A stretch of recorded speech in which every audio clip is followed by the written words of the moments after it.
Starting off the new year right by watching older horror movies. I just watched Creep 2014. I really liked it. It was a really cool movie. It's a simple premise, low budget, only 2 cast members, but it just done so well.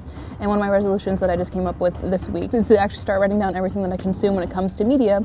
So let's talk about Creep 2014, which I know has a sequel and I think a limited series that just dropped, so I'm pretty excited to check that out as well. So this is a found footage film, and I think the lack of budget and the low quality really makes it feel like we're living in the world with them. It's like you're watching a YouTuber's journey on potentially dealing with a serial killer. So the premise is this guy Aaron is hired to do some videography for this guy Josef in the middle of nowhere in this cabin in California. I think what really made this movie for me was the main villain, Josef. He's a stalker and potential serial killer.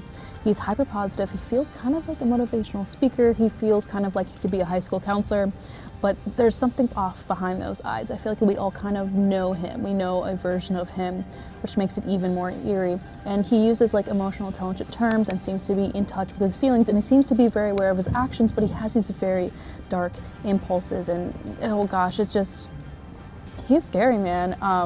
I can't wait to see what happens next. So this film only had 2 cast members, Aaron and Josef, the potential killer and the victim.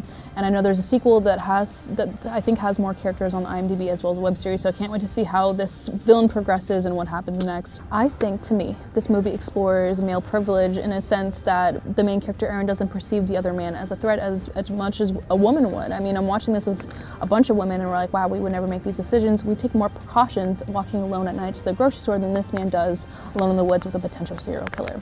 And the main character, Aaron, just makes the worst decisions, and it makes it a really interesting watch, and it really it makes you ask, why does he keep trusting this man? Why doesn't he take better precautions? Why doesn't he ask for help? It's just fascinating, and I think it's because he's a man and he doesn't have to think about these things as much as a woman does, but that's just my take on it. That's my interpretation. And that's the beautiful thing about media literacy. There's so many different ways to interpret the subject. Anyway, usually I make comic book content, and if you want to watch movies and if you want to read some books and comics, check out the local library. These are great resources to enjoy media without spending too much money. Thank you for watching, and Happy New Year.